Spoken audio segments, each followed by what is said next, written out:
penny or that Manhyia local prison no in the person of DDP Hannah Hida Ewame, one officer in charge of this facility. And the other officers are or more around. And you know no Trinity Yawaha in the Diafui Anemu. There are Sadakashi Ama in police for. In fact, I've been here for the past 13 years. But when the first of it can say you don't police for I feel Yamia Kamakuma say Mumra Hanambasra in the middle of Omoda Manhyia local prison. I am Wahaka see a pa Tina Bodabansu Yasum Yakumapa Asum. Yes, Manhyia police ladies Yasum. And the son say, baby, we win your fear and Yame and Shoho name a mammo. The Bible quasi near Oye Ohumobu Nimobono or the firm already. Tim said the Moyi Yame e mammo bre and Yoka. The best say Yame Koswa Muamo. Na afida say Omamunya na Cassia and the Mohumbo be bree. Na a Kamakuma Masaba Abe Moa. Tweedy Yadamose. The sounds a bisu and rebu. Yamishamo, we used to do. Ahima. Yes, we are Darcy. What does by your bed Darcy? Ya who you are a Manhyia Police Ladies Association. And ya kind of one. One say a Juma Samunti, meaning say Juma Samunti, be offices anyway. And see, ya cry your tueno, and ye Gina Unianum, and name. And see, Sana, would can kind a fiason. Your mamma fish apa. Na Saka say Christmas say a dear yet chedo. And see a kaya kuma say. Say baby bronya idiot. Say nuanum, ye kun, ye wafanum, omoda, refiano, ye kayomo. Ye nim say any me dia bay, endorse, but akumana eta ichire so, here. Inti ye senya minshra, any ahode mama de show mo. You say uncle so abomo ban.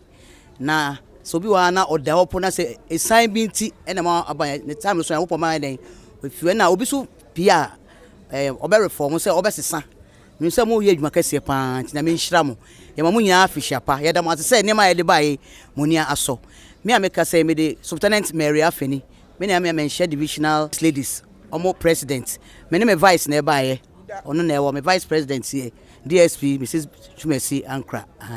enti muhu ya anopo ya ade akra na ye de brem ye da se yo me no ma me da se me pa cho ya ye gina ye fi Manhyia Divisional Police Ladies Association. Neka se Manhyia Divisional Police Association yenye Manhyia nkwa Asoro Mampong district e kan ye ho KNUSC district Airport district e na Manhyia B district no ye nyina na ya kan ye ho abom e na ye Manhyia division nti ya ye hu ya bi fifi sa we nyina na ya kan bo e na ye Manhyia Divisional Police Ladies Association me ameka say me na me your president e na vice president so gina menchen ha and impenifo so senior officer ono so e kan ye ho omo boa papa panto bia bo anti ye ne ye wo ya ba ha anope pato ekuo de ye che ya chepa ba ne nyina ye wo regent e che na omo chiche mu e call division ye inaugurate ye de no 17 July 2022 na adon ne de ya pa de bia me kan me say o ye papa ma obi anya wo pon na enu ye say o ya che nipa but sometimes so o de che nipa so e ma ebi so a obi so e hye ne kura ma ono so e be ye call orphanages ye call schools ye call me bebre nti ene ye call bronya brem memo obi afisha pa ye kan Christmas e kire edo nti yen so ye de to yakoma so enya me nko me mpani fo nya na ye dwen ho se ene de Christmas e de ya ye die mu ha de se wa mu se ya ye die mu e se ye ba na ye be sra mu ye papa num ye kuru num ye wofa num ye nananom nti na no pei ya ba se bi kakra ye nya na ye de bre mu yenim se ye be sra na me ka se e sign de wo ho eno ye different but ye be hwe ye hu yie especially young ones na aba no edronum omo no edrobone se kura de bi kura no ensan omo de ndro sai egum obi a be hwe ne hu yie na ennamfo a ye fa no so ennamfo so ehia pa enye obi a na fa na damfo ena wo fo no so we kwama wo fo so ye hu the type of friends a ye nkola ene omo nam yes obi be fie no answer obi be fie say hwe suman no so eka ho ena wo be kan say esan wo ho pastor no so nche say we kan say wo hwe hu yesu a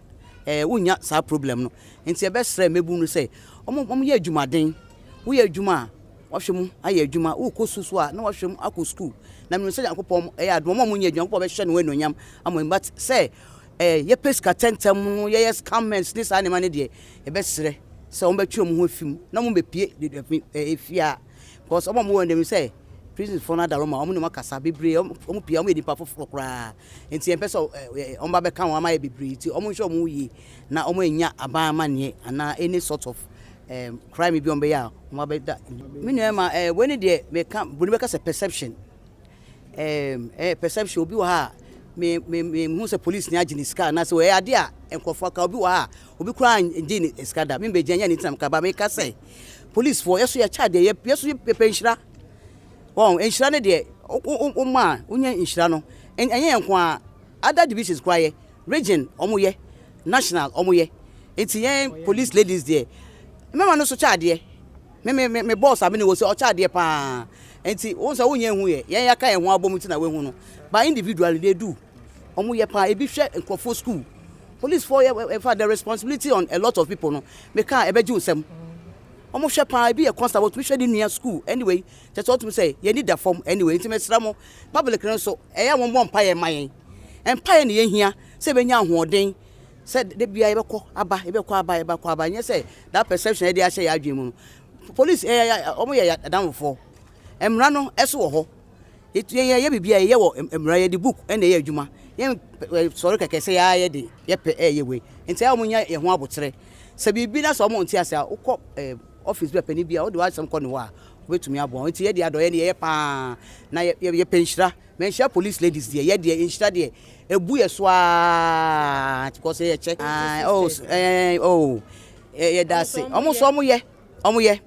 hu bi omo ye na bia ye ya ba no next ti say na e kan no ebi bo me catch am said instant so omo hwe menshia no because e ha so omo so hia emwa no sa me pa cho me the superintendent Mary Afeni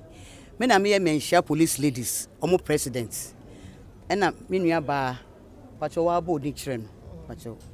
from DSP Benis Chumesian Cancer me pacho me na me MTTD menshia divisional MTTD me nye menshia madam divisional MTTD commander. All right yedi kan dash be san adash biem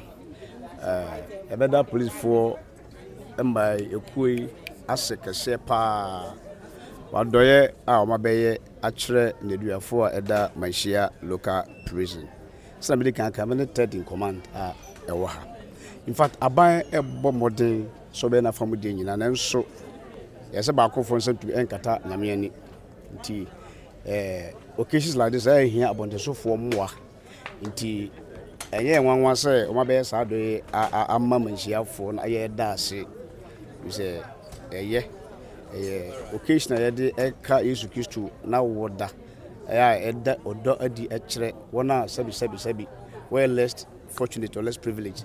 ganka enanum niduafo yi is abonte for base ya na in fact emma anigye no eno mu nyina enya the same feeling obi kwa wa ha sabi awofo mpo entumi emesra no na onya ne sei a okai hu se ampa se awofo mpo entumi amma ne manyan ye osan kombe na omo abaye nti da police ladies abo Manhyia division asiye pa na be san so asre afa sakonya we so asre abontesofo se omo ntwo mani hwe ne duafo ko babo kwa se yenkai ne duafo se no mo na yeden edam na be yam mo nyina nso nhyira kase wo mu pa na omo be bia nyame be bo ho ama wo mo de be sre na mabu no nso ha de sabi ye nhyada e design for special people obia fi megina hai se manotu minema yi a o che betumi ratara kodam mo ye sre se kokobo na ye bo omo se nima bu o a we a e ba mo otumi aba ha no ye ntwe emfiri mu de basa inye betra asubim o abonten ti kakra me kan no from CSP Paul Musa third in command